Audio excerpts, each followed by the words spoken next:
Within the quiet hum of existence, where memories fade like morning mist, lies a profound question that has echoed through the ages. Is this life our only one? The tapestry of our days is woven with threads of joy, sorrow, love, and loss. But what if this tapestry is but one panel in a much grander epic, a story of a soul journeying through countless dawns and dusks? The great American mystic, Edgar Cayce, a man who could enter a trance-like state and access a universal repository of knowledge, offered a compelling perspective on this very question. His documented readings, thousands of them, suggest that we are not fleeting sparks in the cosmos but eternal flames, continuously reborn to learn, to grow, and to eventually reunite with our divine source. The clues to these past sojourns, he maintained, are not locked away in some inaccessible vault of the spirit. They are here with us now, subtly embedded in the very fabric of our being, whispering tales of who we once were. This journey into the depths of our own eternal history is not for the faint of heart. It requires an open mind and a willingness to see beyond the veil of the everyday. But for those who dare to look, the rewards are immeasurable. A deeper understanding of our purpose, a release from inexplicable burdens, and a profound sense of peace with the grand, unfolding story of our soul. Before we delve into the documented signs of a soul that has walked many paths, if this exploration of life's deepest mysteries resonates with you, take a moment to like this video and subscribe to our channel. Your support allows us to continue bringing these profound teachings to light. Now let us embark on this fascinating exploration, guided by the wisdom of the sleeping prophet, and uncover the 5 signs that you may have lived multiple lives. Number 1. Recurring dreams and vivid memories. You can't place the landscape of our dreams is often a surreal and chaotic place, a nightly theater where the subconscious mind plays out its anxieties, hopes, and unresolved conflicts. Most dreams are fleeting, dissolving like sugar in our morning coffee. But what about the dreams that refuse to fade?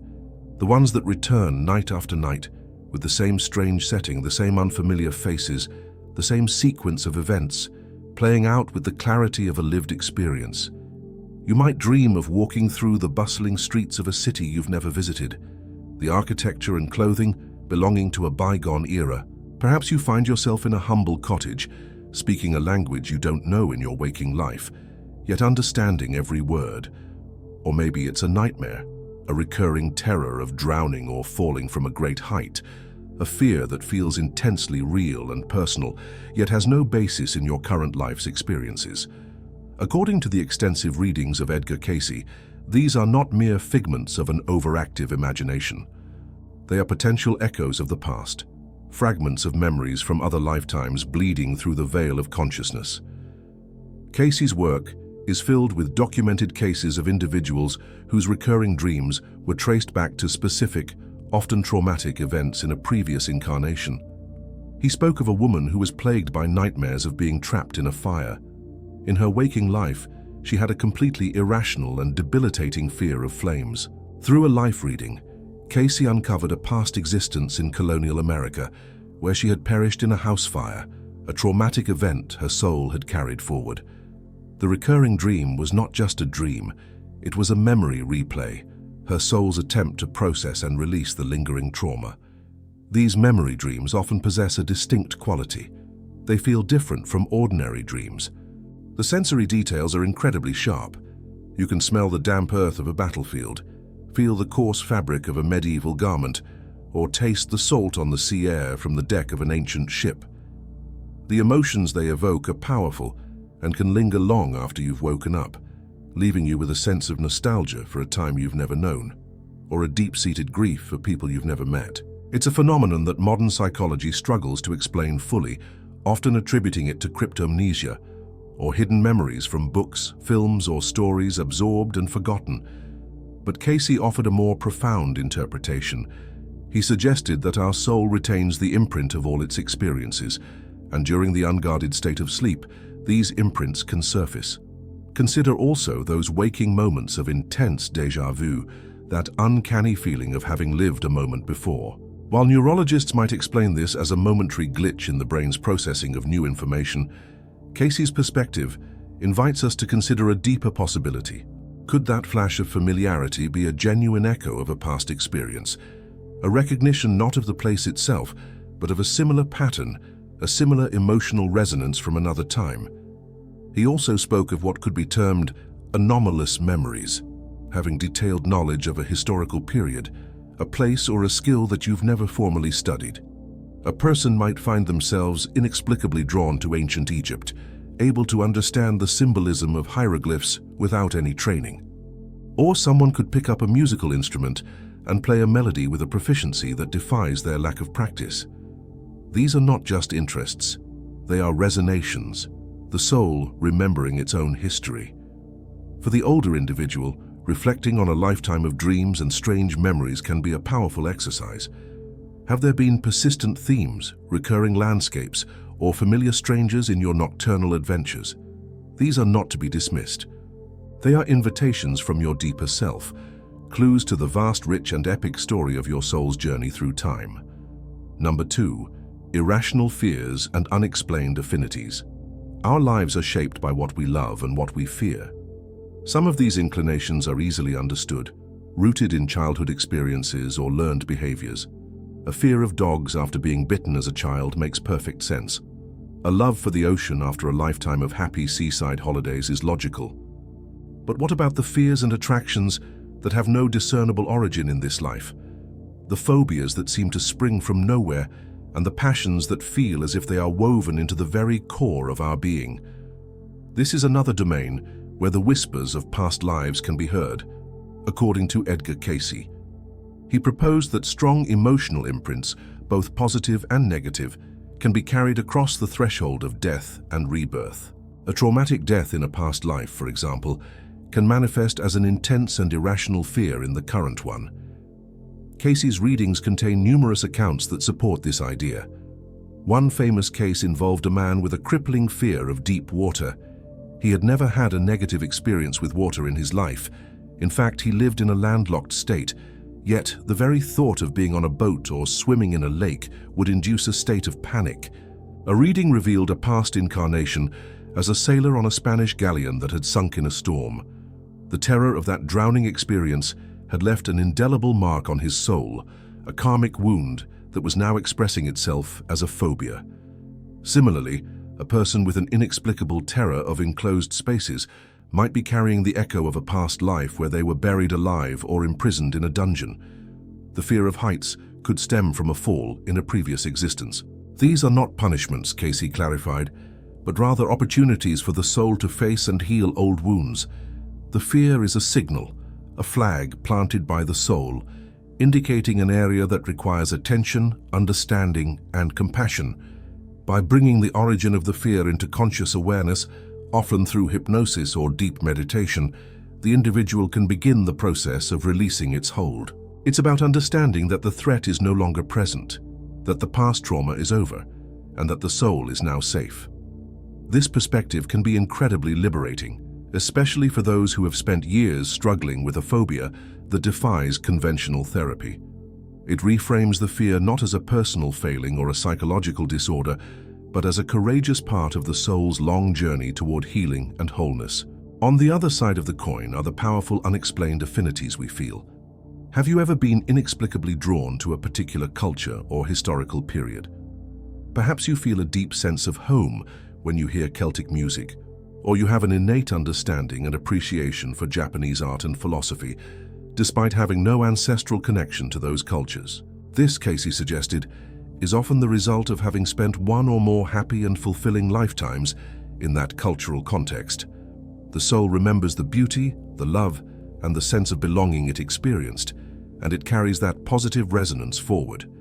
This can manifest as a deep-seated interest, a natural talent for the language, or simply a feeling of deep comfort and familiarity with that culture's traditions and aesthetics.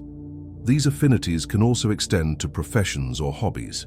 A person might have a natural green thumb, an intuitive ability to make plants thrive, which could be a carryover from a past life spent as a farmer, a botanist, or a druid who lived in deep communion with nature.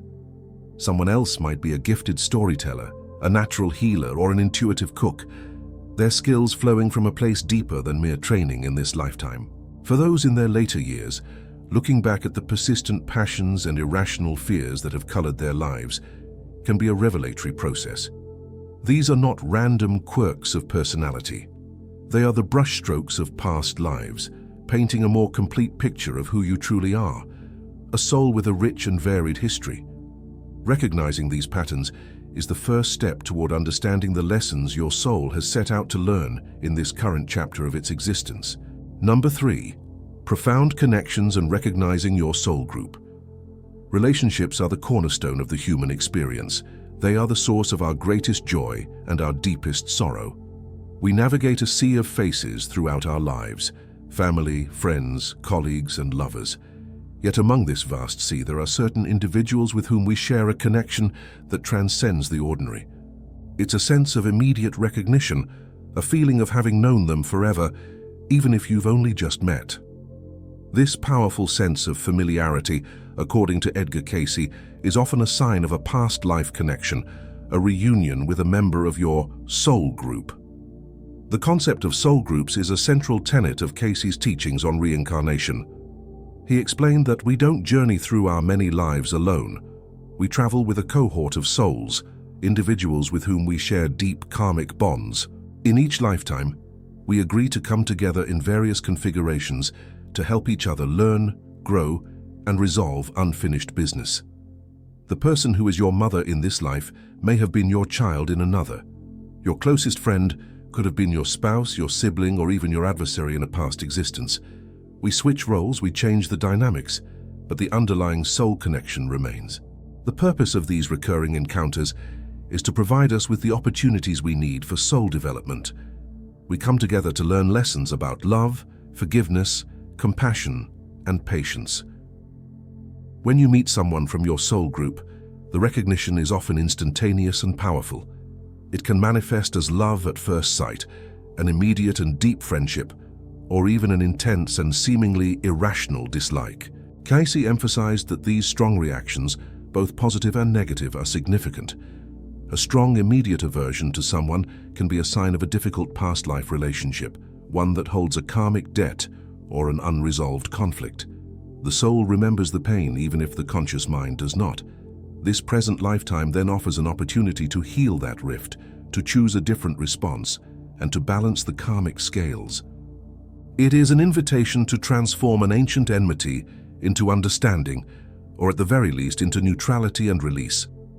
Conversely, the immediate bond of kinship you feel with a new friend or a romantic partner is often the soul's joyful recognition of a beloved companion from the past.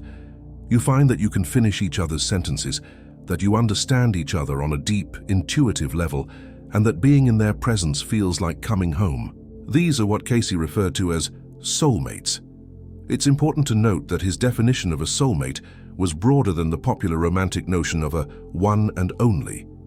He believed we have many soulmates, many souls with whom we share a profound connection and a history of mutual support. These relationships are gifts designed to bolster us, to encourage us, and to remind us of the love that is our true nature. As we get older, the tapestry of our relationships becomes richer and more complex. We have a longer history to draw upon, more patterns to observe. Reflecting on the key relationships in your life through this lens can be incredibly insightful. Think about the people who have played the most significant roles: your spouse, your children, your closest friends, and even your most challenging adversaries. Consider the nature of your connection. Does it feel as though you have been learning a long, ongoing lesson together? Have you found yourselves repeating certain patterns of behavior, playing out the same dramas time and again? This is often the work of soul groups, patiently and persistently presenting us with the curriculum our souls have chosen. Understanding this can bring a profound sense of peace and purpose to our relationships. It allows us to see even the most difficult interactions not as random misfortunes, but as meaningful encounters designed for our ultimate spiritual growth. It helps us to appreciate the deep and enduring bonds that tie us to our fellow travelers on this long and winding journey home. Number 4. Innate talents and abilities. You didn't learn. Each of us is born with a unique set of inclinations and aptitudes. From a young age, we notice that some things come to us with remarkable ease. while others require immense effort. One child may pick up a pencil and draw with astonishing realism, while another may sit at a piano and play a complex piece of music by ear. We often label these abilities as natural gifts or God-given talents. Edgar Cayce offered a different, though not necessarily conflicting, perspective. He suggested that these innate talents are often not new gifts at all, but rather well-honed skills that have been developed and perfected over the course of many lifetimes. According to Cayce's readings, the soul is a repository of all the knowledge, wisdom, and abilities it has ever acquired. When we are born into a new life, we don't start with a completely blank slate. We bring with us the accumulated experience of our past. While the conscious memory of those past lives is usually veiled, the skills and talents we worked so hard to develop are not lost.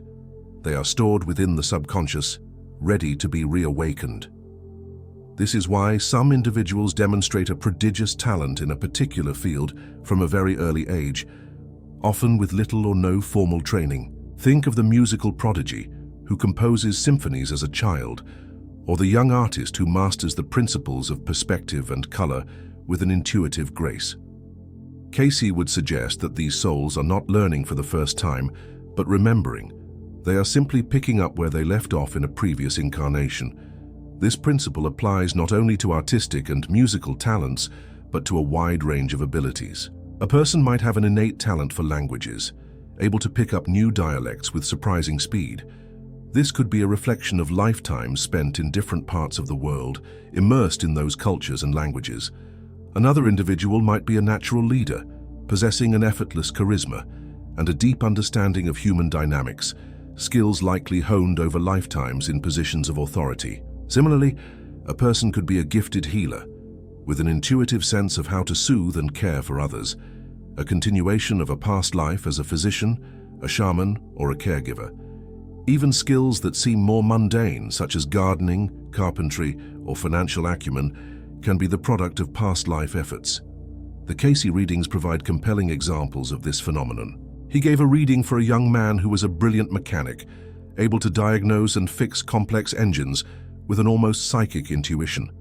The reading revealed a past life in ancient Persia, where he had been an engineer, designing and building sophisticated siege engines and other mechanical devices. His modern-day talent was a direct continuation of that ancient expertise. In another case, a woman with a remarkable gift for financial investment was found to have been a successful merchant and trader in a past life in Holland. Reflecting on your own life, what are the things that have always come naturally to you? What skills did you seem to possess without having to be taught? It might be a knack for storytelling, a way with animals, an intuitive understanding of mathematics, or an ability to make people feel at ease. These are more than just hobbies or personality traits. They are clues to your soul's history, pointing to the paths you have walked and the roles you have played. Recognizing these innate talents can be a source of great affirmation and joy, especially in later life. It allows you to see your abilities not as random accidents of genetics, but as hard-won treasures carried forward by your soul. It encourages you to honor and cultivate these gifts, for they are an integral part of your life's purpose, the unique contribution that your soul has been preparing to offer the world over many, many lifetimes. Number 5, a deep sense of being, an old soul. Beyond the specific clues of dreams, fears, and talents, there is a more holistic and pervasive sign of a soul that has journeyed through many lives, a profound and unshakable feeling of being an old soul. This is not a matter of chronological age, but of spiritual maturity.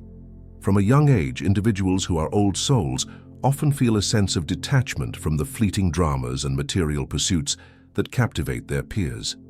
They are the children who seem wise beyond their years, who ask deep philosophical questions, and who possess a quiet, contemplative nature.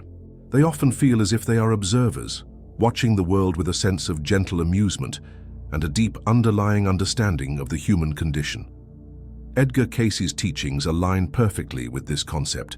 He described the journey of the soul as a long pilgrimage through the school of life. Each incarnation is like a grade in this school, offering a new set of lessons and opportunities for growth. Our young soul is like a first grader, full of energy and excitement, focused on the immediate sensory experiences of life. They are often more caught up in the ego, in competition, and in the accumulation of worldly possessions and status. An old soul, on the other hand, is like a senior student preparing for graduation. They have been through the curriculum many times before. They have learned that true happiness does not come from external achievements, but from inner peace, love, and service to others. This spiritual maturity manifests in several distinct ways. Old souls tend to be highly intuitive and empathetic. They can sense the feelings of others and often have a deep, compassionate desire to alleviate suffering. They are the natural counselors and peacemakers in their families and communities. They have a patient and long-term perspective on life, understanding that challenges and setbacks are not failures, but valuable learning experiences. They are less likely to be swayed by social pressure or conventional expectations, preferring to follow their own inner guidance and moral compass.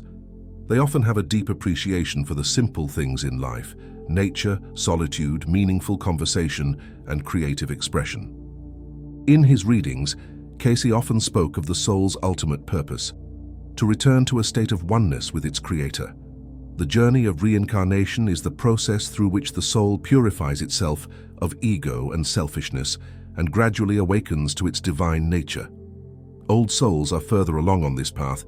They have begun to transcend the illusion of separation and to see the interconnectedness of all life. This is why they often feel a deep sense of responsibility for the planet and for the welfare of all beings. They are drawn to spiritual paths, not as a form of escapism, but as a genuine quest for truth and meaning. For those in their later years, the feeling of being an old soul can be a source of great comfort and strength. It provides a framework for understanding the arc of their life, with all its triumphs and tribulations. It allows them to look back with a sense of acceptance and forgiveness, recognizing that every experience, no matter how painful, served a purpose in their soul's education. It also transforms their perspective on aging and death.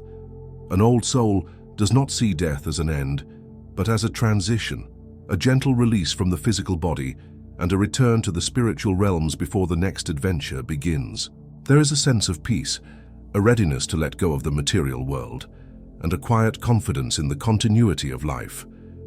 If you have always felt a little out of step with the world, if you have valued wisdom over wealth and connection over competition, it is very likely that you are an old soul.